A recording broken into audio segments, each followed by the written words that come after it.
алейкум, херлах шамлар, витаю. Мы продолжаем информационный вечер в эфире телеканала АТР. Следующие полчаса мы будем говорить о том, о чем молчать нельзя. Конечно же, будем обсуждать события на материковой части Украины, а также о событиях в оккупированном Крыму. И что ж, мы готовы? Начинаем. Данилюк звільняється з посади секретаря РНБО. ЗМІ довідались подробиці. Олег Винник вляпався в скандал. Співак знявся в російському пропагандистському ролику. Речниця Зеленського відштовхнула журналіста. Медійники обурились. Ну і я рада представити гостей нашої студії. Дмитро Снегирьов, співголова громадської ініціативи «Права справа». Вітаю. А також Геннадій Борисичев, голова громадської ради при Минтот. Вітаю. Нашу с вами беседу мы начнем с такого информационного сообщения. Секретарь РНБО Александр Данилюк написал заявление про отставку. Источники «Украинской правды» сообщают, что это все из-за конфликта с Андреем Богданом. Давайте послушаем, что там говорится. Секретар Ради національної безпеки і оборони Олександр Данилюк написав заяву про звільнення через конфлікт із главою Офісу президента Андрієм Богданом, який триває вже кілька місяців. Про це «Українській правді» повідомили джерела в оточенні глави РНБО. Зокрема, Данилюк не зміг змиритися з методами управління в стилі Богдана. Ну что ж, кому же оставляют РНБО Олександр Данилюк, как вы думаете? Ну, це відкрите питання, але варто сказати, що на Данилюка тиснули. І тиснули давно, і цей конфлікт мав вийти. Хто тиснув? Саме команда пана Богдана. Причому, якщо б Данилюк не був би задіяний в схемах Приватбанку, мається на увазі націоналізації Приватбанку, то, відповідно, він почував би себе більш комфортно. Останньою краплею це стало, знаєте, мені не зовсім було зрозуміло, коли в бюджеті на 2020 рік було закладено 26 мільярдів гривень на РНБО. РНБО – це дорадчий орган, і, відповідно, в попередніх бюджетах сума фінансування коливалася в розмірі 177 мільйонів. Погодьтеся, подібні цифри викликали запитання не стільки до людей, які голосували за прийняття бюджету, відповідно, скільки до самого Данилюка. І всі звинувачення пішли саме на його адресу. Тобто працювали чітко по конкретній персоні. І те, що він не випадково, знов-таки, скорше за все, згідно тих чуток, додамо трохи, скажімо так, шпіономанії, буде уповноваженим послом Великої Британії, то скорше за все він шукає запасний аеродром. Геннадий, а что вы думаете по поводу того, кто может заменить Данилюка и что, собственно, из-за чего он подает в отставку? Я просто по образованию юрист, по профессии адвокат. Я привык уже анализировать факты, которые уже состоялись. Во-первых, есть ли заявление об отставке или нет заявления об отставке Данилюка с поста главы РНБО, нам пока что еще неизвестно. То есть заявления самого никто не видел, это раз. Во-вторых, я считаю, что по правилам журналистской этики правильно взять было бы комментарий. Вот, и у Богдана, и у непосредственно Данилюка. А только после этого эксперты могут уже высказывать свои мнения. Поэтому я пока что остановлюсь на вот таком коротком комментарии. Хорошо, ну давайте тогда перейдем к следующим темам. Вот сегодня стало известно, что Олег Винник принял участие в российской акции «Всем мир», которая призывает людей к мирной жизни. В ролике снялись такие российские знаменитости, как Валерий Сюткин, Алексей Кортнев, Зара, Владимир Познер, Игорь Крутой. Давайте посмотрим. Знає про вірну любов, лісове озерце, плаче нічної пори, одиноке серце. Я не хочу, щоб батьки оплакували своїх дітей. Я не хочу, щоб молоді дружини ставали вдовицями. І я не хочу, щоб страждали діти. Давайте не забувати, ми прийшли в цей світ, щоб навчитися любити, а не відбирати життя один одного. Усім мир. Всем мир.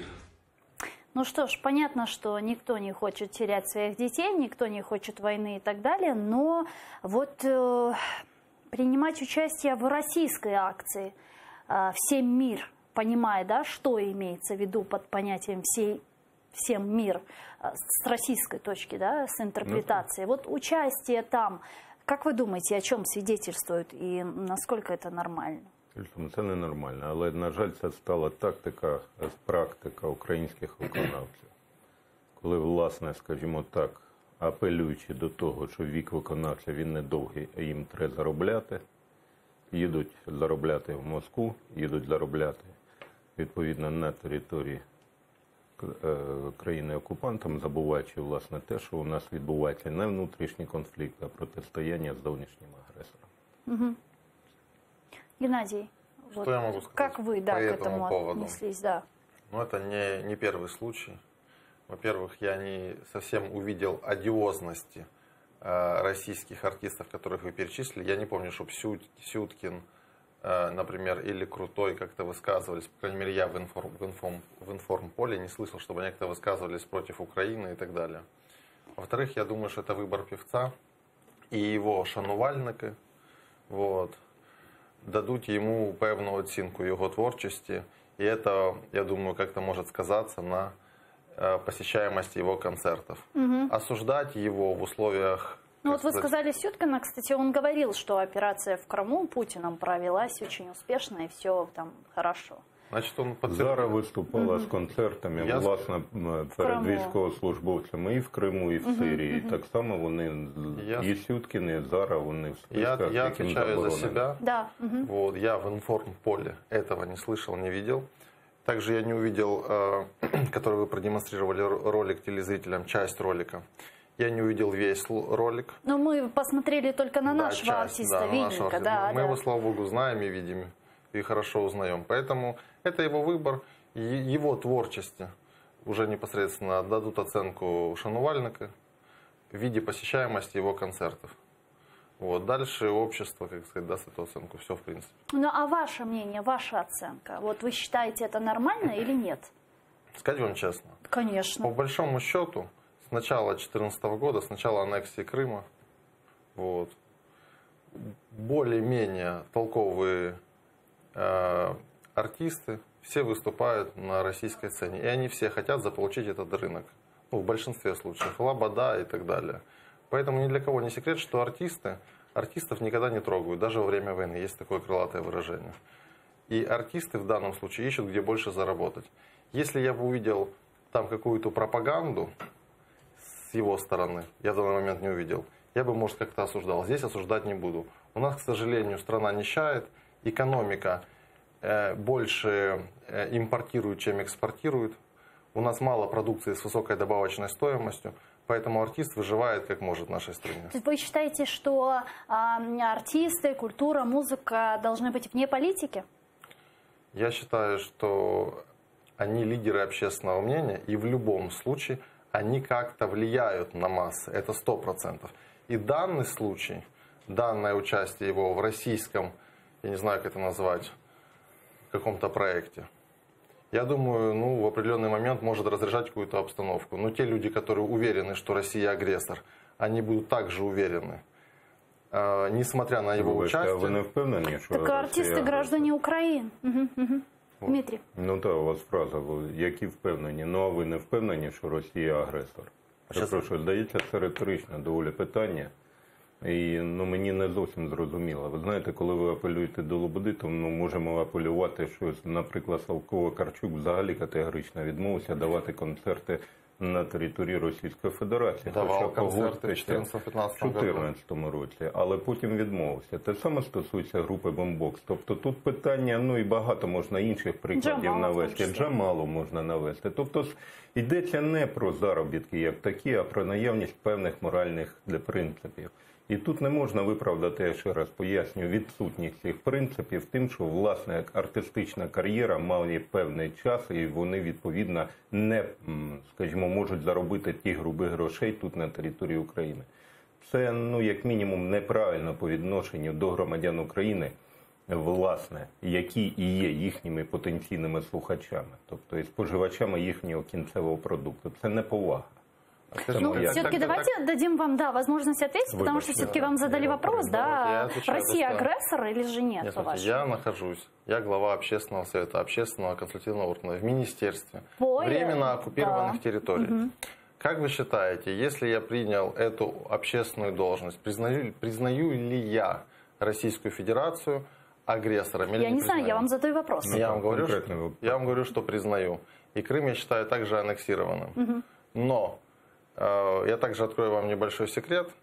Вот я был в Крыму буквально 2 недели назад. Да вы что? Да. И как там? Вот, я вам скажу честно, количество инфраструктурных объектов, которые развиваются, больших автомагистралей, вот, строительство школ, детских садиков, которые я лично видел, меня, если честно, впечатлили. Но по поводу крымчан, я со многими крымчанами, особенно в Ялте, вступал в различные дискуссии. Мне было интересно, как же они действительно за 5,5 лет к этому относятся. Так я вам скажу честно, к сожалению, к моему сожалению, потому что для меня всегда Крым был и будет. Подождите, можно? То есть вы сейчас в эфире крымско-татарского телеканала АТР, который был вынужден выехать из Крыма из-за давления Российской Федерации, благодарите оккупантам за школы, садики или какие-то магистральные дороги. Вы знаете, какой ценой Сейчас объясню вам секундочку. Я не благодарю никого. В моих словах не было благодарности. Я вам говорю то, что я видел своими глазами. Не то, что показывают только по украинскому или российскому телевидению. Вы говорите, что вас это впечатлило. Ну, извините за выражение, когда есть проекты, которые действительно масштабные, и мы понимаем, сколько они тратят денег на, в данный момент, автономную республику Крым, то лично для меня это определенное впечатление накладывает. Что здесь плохого? Я не могу впечатлиться, я не человек разве? Я не гражданин Украины, Крым украинский. Я туда приехал, и я не скрывал, я у всех спрашивал, как вам наш Крым? У некоторых на границе я у россиян спросил, как вам наш Крым? Они говорят, мы считаем Крым наш. И это ваше дело. Говорю, потом международная, как сказать, спільнота этот вопрос уже решила. А вы зачем ездили в Крым? Мне хотелось все посмотреть своими глазами к общественному деятелю. И я на свой страх и риск поехал пересекать границу. Представляете? И я этого не стыжусь. Я даже в Фейсбуке специально озвучил, чтобы и писал о плюсах и минусах, которые я вижу. И в тех диалогах, с которыми я с крымчанами, с таксистами, с другими участвовал, в том числе и с крымскими татарами, которые прекрасная у вас кухня, я могу признаться тоже в этом, тоже впечатлило. Я и с ними разговаривал. Например, крымские татары... Ну, крымские татары это не только кухня все-таки. Нет, я просто был в тех ваших заведениях и хорошо там кушал. И я вам скажу честно, общался и с крымскими татарами и слышал разные мнения. Одни мнения мне нравились, другие мнения мне не нравились. Но это мои проблемы, что мне не нравится. Но я должен был обществу донести ту объективную реальность, которую я вижу. Ну, це все ж таки суб'єктивна реальність, а не об'єктивна реальність. Це ваша точка зору на ті події, які відбуваються на території окупованої. А ви ходили к сім'ям політичних заключених? Ви юристи, ви двічі зробили ті помилки, які, ну, скажімо так, не лічать фаховому юристу. Я не имел доступ и не знал конкретно фамилии людей, которые были, как вы говорите, репрессированы. В смысле, подождите, вы при Министерстве временно оккупированных территорий Это общественный орган. Это громадская организация. Громадская рада. Да, ну при Министерстве временно оккупированных территорий. Они нам не указ, вы ездили в Крым, вы говорите, что вы там были впечатлены дорогой, там детскими садиками, школами и так далее, что построили оккупанты. Понятно, какой ценой, конечно же, но и вы в том числе, вот впечатляясь дорогами, не поехали к семьям политических заключенных, не поговорили о них, не спросили у них, как возможно им помочь, как орган, да? Я предлагаю, если у вас есть там люди, я думаю, вы сами можете провести... У нас там... это граждане Украины. Да, вот, правильно. Я поехал туда гражданам Украины, и у многих там украинские паспорта, представляете себе? И многие там живут, и многие ностальгируют по Украине, я тоже знаю. И набережная Ялты только из россиян состоит, и далеко не обеспеченных россиян. И все в кафе говорят, да, при Украине было намного уютнее, заходили так, а вы корабли. кроме кафе были в семьях политических заключенных? Вы общались с теми, кого репрессируют там? Скажите, пожалуйста, неужели я, обычный гражданин Украины, правозащитник, могу поехать, да? Так если вы правозащитник, вы защищаете права граждан Украины. Но я думаю, люди, которые были репрессированы, скорее всего, уже находятся там в тюрьмах, или находятся уже на территории материковой Украины. Там больше 180 детей, которые остались без отцов, которые остались без своих кормильцев и не нуждаются, в том числе в помощи таких правозащитников, как вы. Уважаемая ведущая, да. Я не могу за один свой приезд полностью охватить все поле, особенно что вы хотите. Я обещаю вам, если вы действительно этого хотите. Ну, то есть, можем организовать совместно какую-то поездку с теми людьми с вашей стороны, которые туда могут въезжать безопасно. И мы с удовольствием проедемся по тем адресам, которые вы дадите. Я действительно пообщаюсь, и я действительно донесу эту позицию в СМИ, как я это могу делать. Ну, давайте перейдем к следующей теме, в том числе касающейся оккупированного Крыма. Заместитель гражданского формирования Аскер Эвелина Арифова в эфире телеканала АТР рассказала, действительно ли оккупанты в Крыму готовятся к подаче воды с материка. Давайте ее послушаем. Пока неизвестно, к чему это. Возможно, это просто блеф оккупантов и то, во что они хотят поверить. Или просто оправдание перед крымнашистами, что вот видите, мы стараемся, вот вода все-таки будет. Вот нас все-таки признали, все-таки мы вот российский Крым. И с нами считаются. Может быть, это просто блеф оккупантов. Но это в лучшем случае, мы надеемся, что это так и есть. Если действительно есть предпосылки к подаче воды, пока еще проблема не назрела. Я думаю, что надо вести диалог с властями, активисты с властями, чтобы нам объяснили, будет ли такое или нет. Потому что мы ни в коем случае не допустим этого.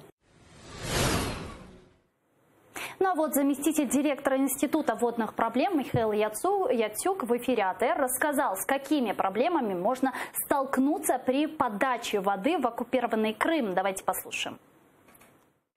Воду пустити, мабуть, реально, але для цього потрібно провести дуже велику кількість чи серію заходів підготовчих.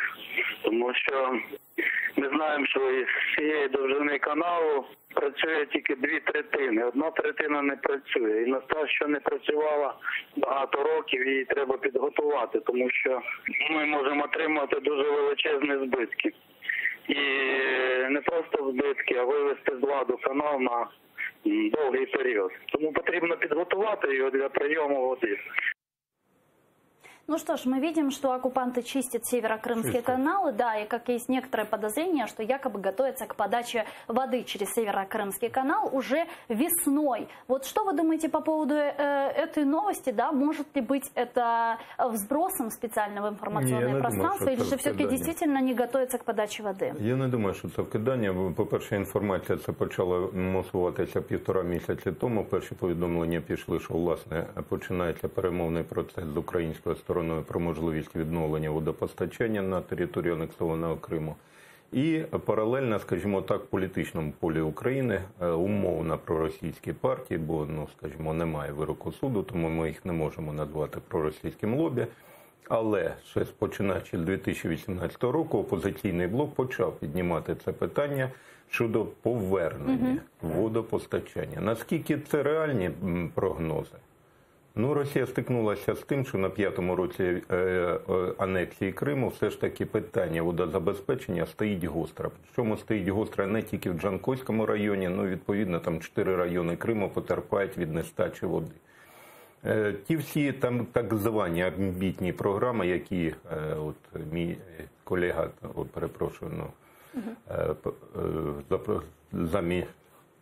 називаємо вас, бачив в Криму, це все мильна булька росіян. Мається на увазі те, що вони начебто мали забезпечити водою з артезіанських скважин питною водою населення Криму. Все це виявилося нічим, просто нереалізованими проблемами. Більше того, виникла проблема, що якщо будуть експлуатуватися саме артезіанські ці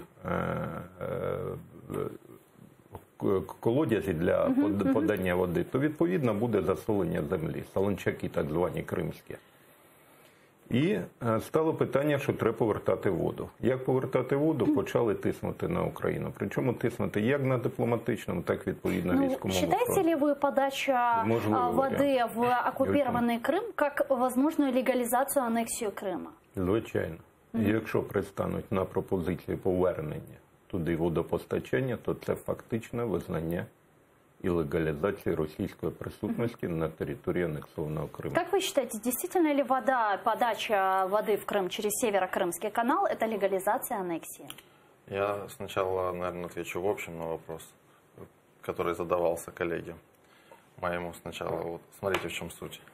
Принципиально было неправильно подрывать линии электропередач, опоры, и принципиально было неправильно перекрывать воду. Да, я хочу сказать, что Крым не оккупирован, Крым аннексирован. В международном праве это немножко разные понятия. Потом вы почитаете, как ведущая, я думаю, уточните, у вас же это болит. Поэтому, понимаете, на тот период и в данный момент для меня лично, как для гражданина Украины, вот, Крым является Украиной. И на той территории, даже если она аннексирована Российской Федерацией, там проживают для меня граждане Украины, мои любимые граждане Украины. Люди, с которыми я рос, с родителями я ездил в этот Крым отдыхать каждый год. Это действительно полуостров, один из любимейших у меня. Я за границу не так часто ездил, как в Крым, я это признаюсь. В этом тоже признаюсь. Так вот, перекрывать воду для граждан Украины, даже во время аннексии, подрывать линии высоковольтных электропередач, это отворачивать от себя граждан Украины, которых мы в 2014 году не смогли защитить. То есть СБУ, армия, прокуратура, МВД не смогли защитить от российской аннексии. То есть мы сначала их по Конституции Украины не смогли защитить, как должны были, то есть государство не защитило. А потом им еще перекрыло воду и подорвало электропередачи, эти опорные линии. Так вот. Так, подождите, а как по-вашему тогда сейчас оформлять договоренность с РФ, пускать туда воду, это будет заключаться какой-то контракт, где будет указано Крым, Россия и так далее? Это вопрос уже к дипломатам и к тем людям, к многосторонней контактной группе, скорее всего, которая будет создана, которая этим вопросом будет заниматься. Я здесь не уполномочен ответить на этот вопрос. Просто вы затронули тему с электричеством, возможно, вы не знаете, я вам напомню, что тогда как раз-таки в 2015 на 2016 год истекал контракт, заключенный между Россией и Украиной, и там, значит, Украина выдвинула ультиматум, где написала, что мы подадим электричество в Крым, если вы напишите Крым, Украина, русские тогда отказались, если вы помните. Это популистический шаг. Аннексию Крыма признал весь мир. Все мировое сообщество признал аннексию Крыма Российской Федерации. Мировое сообщество, подчеркиваю. Поэтому популистический шаг. Вы только признаете, что Крым это Украина, тогда мы вам будем давать электричество. Да люди, которые без электричества не мылись, не купались, замерзали, например, там, когда было холодно и так далее, или какие-то другие катаклизмы испытывали, неудобства бытовые из-за отсутствия электричества, да им все равно, кто там что бы написал. Люди хотят комфортно жить. Ну, ви знаєте, я вам як юрист скажу, що в принципі Женевська конвенція відповідальність за соціально-економічну ситуацію на анексованих і окупованих територіях несе країна, відповідно, окупант. Тому будь-які, скажімо так, сентенції з приводу того, що там наші люди, і відповідно Україна має задурно постачати туди воду і світло, це як мінімум неправильно, навіть з юридичної точки зору. Нам нужны люди ці. Зрозуміло, але я вам ще раз підкреслю, згідно тієї Женевської конвенції, всю відповідальність, в тому числі і пенсійне забезпечення, виплата соціальних нарахувань, постачання води, світла, всіх газу, це все лягає на плечі країни-окупанта, а не жодним чином на країну, яка потерпає від окупації. Тобто перестаньте знов-таки маніпулювати цими поняттями, нам потрібні ці люди. Звичайно, нам люди потрібні. І ми будемо боротися за повернення тих людей. Але будь-яким дипломатичним, військовим, політичним, там багато економічним в тому числі. Але фактично йшлося про те, що ті самі лінії електропостачання, вони живили знов-таки промисловість окупованих районів. Власне, яка була віджата від українського власника. Той самий завод «Титан», абсолютно точно. Тобто, Крымэнерго. Крымэнерго, вы бачите, так. Но я вам хочу еще открыть один секрет. Я разговаривал с разными бизнесменами, которые сейчас уже получили российские паспорта, потому что там Российская Федерация вынудила или не давала людям работать. Вот люди получили российские паспорта. И они говорят, что украинские предприятия успешно работали практически до начала 2016 года. И платили налоги в государственный бюджет Украины. Каким способом я не уточнял, но люди, которые имеют отношение к бизнесу в автономной республике Крым, мне сказали, так получается, мы в 2014 году подорвали им электропередачи. В 16-м? Тем более, вот.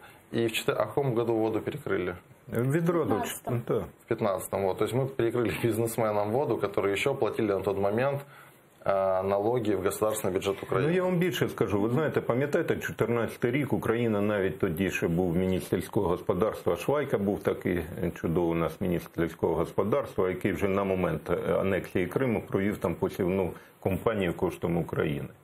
І знов таки повідомлялося і це про те, що, власне, ну, там наші люди, їм треба щось їсти.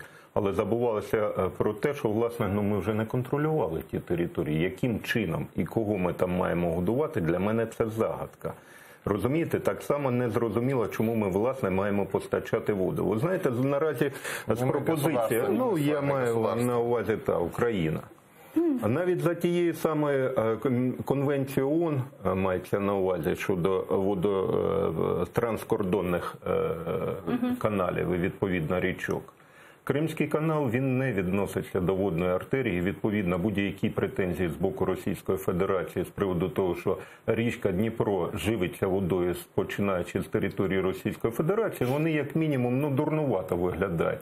Чому, до речі, немає жодного позову від навіть приватних суб'єктів господарювання, мається на увазі російських, які зареєстровані на території анексованого Криму. Бо всі прекрасно розуміють, що з юридичної точки зору будь-які претензії до держави України щодо водопостачання, вони як мінімум, ну, не мають юридичної перспективи. Мы сейчас говорим не о юридической перспективе, мы сейчас говорим о политике, возвращении умов людей.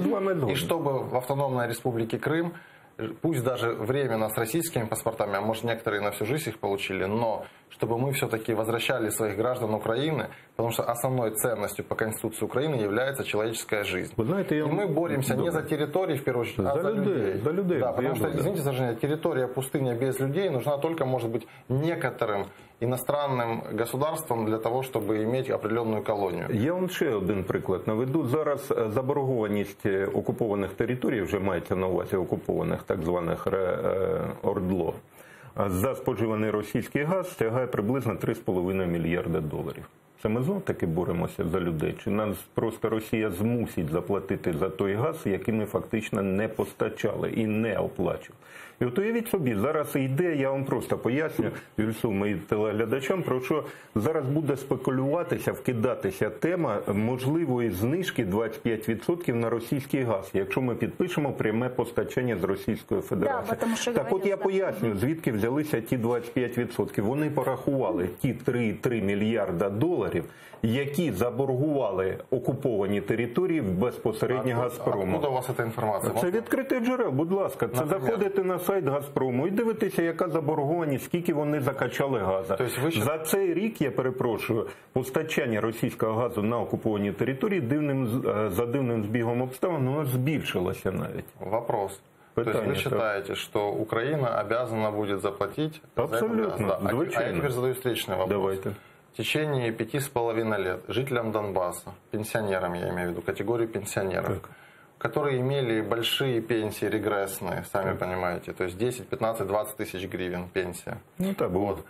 Сколько миллиардов долларов за 5 лет государство Украина зекономила, не виплачує пенсії. 4,5, я вам суму назву. 4,5. Але це не зекономило. Ви знов-таки, ну, скажімо, плутаєте. Давайте подивимося закон про пенсійне забезпечення. Пенсія нараховується за місцем проживання, відповідно, отримується в місцях пенсійного фонду. Якщо там не карточки банківські. Ні. Да. Подивіться, закон про пенсійне забезпечення. Відповідно. Ми займаємося цим вопросом.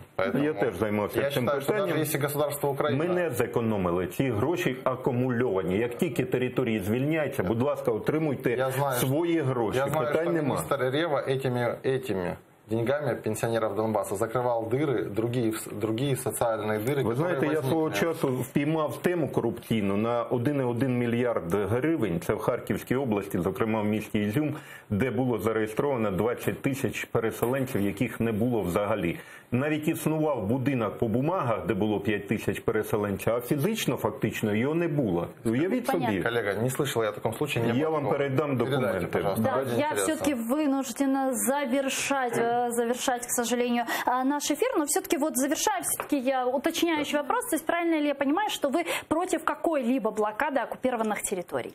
Конечно, я против, потому что нам нужно бороться в первую очередь за своих граждан. Это граждане Украины. И если мы сейчас, точнее 4 года, 5 лет назад, 5,5 лет назад, начали им блокировать экономический Донбасс, когда полки магазинов были пустые, я это видел. Я видел, как люди начали относиться к центральной власти Украины. Да. Дмитрій, ваша позиція. Я так само борюся за повернення тих територій, відповідно, людей. Я ще раз підкреслю, людей. Але разом з тим я хотів би сказати, що блокуються не люди і їх безпосереднє життєзабезпечення діяльність, а блокується розвиток і взагалі можливість розвитку промислової інфраструктури на окупованих територіях. Це різні речі. Яка, до речі, промисловість інтегрована повністю в тіло Російської Федерації? Дмитрий Снегирев, сопредседатель гражданской инициативы «Право справа», Геннадий Борисович, глава гражданского совета при Министерстве по временно оккупированным территориям. Дуже дякую. А мы вынуждены завершать информационный блок на телеканале АТР. В эфире АТР Прайм. Далее смотрите в эфире телеканала АТР Прайм Ференс. Не переключайтесь, скоро кончим.